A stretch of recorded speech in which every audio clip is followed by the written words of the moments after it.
तीन तिगाड़ा काम बिगाड़ा। तीन बहुओं के रवैये से सासू माँ बहुत परेशान थी। दरअसल बात ये थी कि तीनों बहुओं में किसी बात को लेकर अनबन हो गई थी। तब से ही तीनों एक दूसरे से मुंह फुलाए रहती थी। ना कोई सीधे मुंह किसी से बात करती, ना किसी का कहना मानती। पड़ोसी भी इस बात को जानते थे और जाने कैसे कैसे बातें भी करते। इसीलिए सासू माँ ने तीनों बहुओं को तुरंत अपने कमरे में बुलाया। मैं कई दिनों से देख रही हूँ, तुम तीनों अलग अलग सारे काम कर रही हो। ये सब नहीं चलेगा, तीनों को मिलकर ही काम करना पड़ेगा। सास की बात सुनकर एकदम से बड़ी बहू बोल उठती है। नहीं मम्मी जी, मैं इन दोनों के साथ कुछ नहीं कर सकती। मैं इस घर की बड़ी बहू हूँ, फिर भी ये मेरा कहना बिल्कुल भी नहीं मानती। अरे जेठानी जी, जानबूझकर मुझे डबल काम करवाती है आप। और छोटी मुझसे टेढ़े मुंह ही बात करती है। इन दोनों के बीच हमेशा सैंडविच बन जाती है मेरी, और मैं हमेशा आलू की तरह बीच में मसली जाती हूँ। मम्मी जी, इन दोनों को लगता है कि मैं छोटी हूँ तो इनके पैरों तले दब जाऊंगी, लेकिन नहीं, मेरा भी उतना ही अधिकार है जितना इन दोनों का है।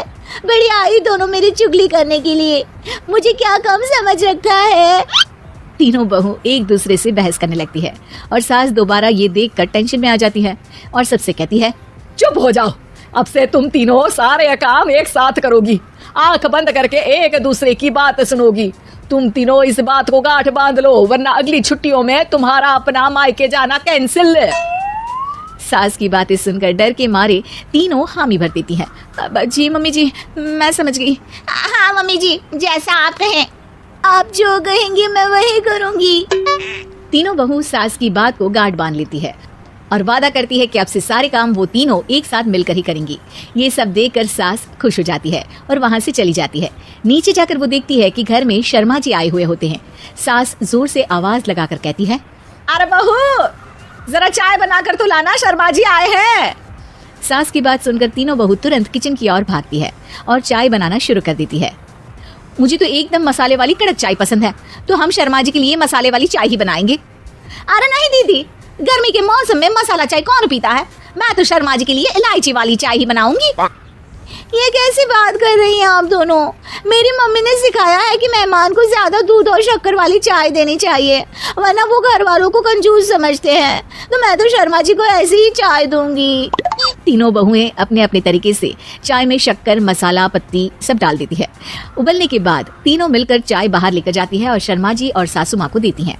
चाय पीने के बाद शर्मा जी सासू माँ को देखकर शर्मा जाते हैं और शर्मिंदा महसूस करते हैं कि आखिर उन्होंने चाय पीने के लिए हामी क्यों भरी। सासू माँ भी चाय पीना शुरू करती है और कहती हैं, अरे बहू, ये कैसी चाय बनाई है? चाय है या मीठे दूध की बासुंदी? हाँ, चाय अच्छी नहीं लगी क्या? कोई बात नहीं, हम पराठा बनाकर लाते हैं। चलो चलो अंदर। हाँ चलो। हाँ आती हूँ मैं भी। नहीं, मेरा पेट चाय नहीं चौपट कर दिया, वही काफी है। पराठे से पोपट नहीं करवाना, मैं तो चलता हूँ। शर्मा जी चुपचाप पतली गली से निकल जाते हैं। अगले दिन सास बहुओं से कहती है, अरे बहू, जाओ जाके ऊपर के गेस्ट हाउस की सफाई कर दो। कल हमारे यहाँ मेरे दूर के रिश्तेदार आने वाले हैं, तो पूरे कमरे को चमका देना, समझी? तीनों बहू सास की बात को मानकर ऊपर सफाई करने चली जाती हैं और तीनों कमरे की सफाई चालू कर देती है। बड़ी बहू मकड़ी के जाले साफ करती है, तो बीच वाली झाड़ू लगाना और छोटी वाली सर्फ डालकर जमीन धोना शुरू कर देती है। अरे दीदी, जेठानी जी, अभी मैंने पूरी फर्श धोई और आप फिर से धूल नीचे गिरा रही हैं। और मछली जेठानी जी, आप बिना झाड़ू की धूल यहाँ छटक रही हैं। अरे तीनों को साफ करना है, एक साथ सफाई करते हैं ना। अरे वही तो, हम साथ साथ हैं, घर साफ साफ है। तीनों बहू ऐसे ही काम में उलझ जाती है और 2 घंटे तक एक ही कमरे की सफाई करती रहती है। बहुत देर से अपनी बहुओं को ना देखने के कारण सास ऊपर कमरे में उन्हें देखने जाती है, लेकिन कमरे में घुसती ही वो गीली फर्श पर फिसलने के कारण नीचे गिर जाती है। ओरी मोरी मैया, हड्डी मरोड़ के रख दी। आए, मेरी तो कमर ही टूट गई रे। तीनों बहुएं सास को उठाती हैं और बिस्तर पर सुला देती है। अरे मेरे हाथ पैर दर्द कर रहे हैं, दबा दो, आराम मिलेगा। हाँ जी माँ जी। अरे जी माँ जी। और तीनों बहुएं एक साथ सास के हाथ को दबाना शुरू कर देती हैं। माँ की तो चीख ही निकल जाती है और नतीजा ये होता है कि सास के बचे हुए शरीर में भी दर्द उठ जाता है। हाय राम, ये क्या कर दिया तुम तीनों ने। अरे मेरी तो किस्मत ही फूटी है कि तुम जैसी बहुएं मुझे मिली। हे भगवान, पूरे शरीर में दर्द बढ़ गया है। अब तो पता नहीं कि चल भी पाऊंगी या नहीं। माफ करो, मुझे गलती हो गई मुझसे कि तुम तीनों को एक साथ काम करने के लिए बोला। सोचा था तीनों मिलकर अच्छे से काम करेगी, लेकिन बड़े बुजुर्ग सही कहते थे कि तीन तिगाड़ा काम बिगाड़ा। तुम लोगों ने ये बात ना आज साबित करके दिखा दी। तुम तीनों को तो समझाना यानी मानो भैंस के आगे भी न बजाना है।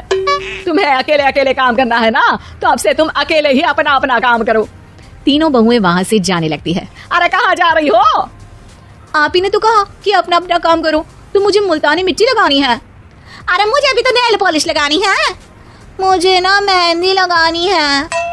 सास अपना सर पीट लेती है और कहती है, अरे मुझे भी लगाना है कुछ। क्या माँ जी? क्या माँ जी? क्या माँ जी? तुम्हारे घर वालों को फोन तुम्हारी हरकतें बताने के लिए।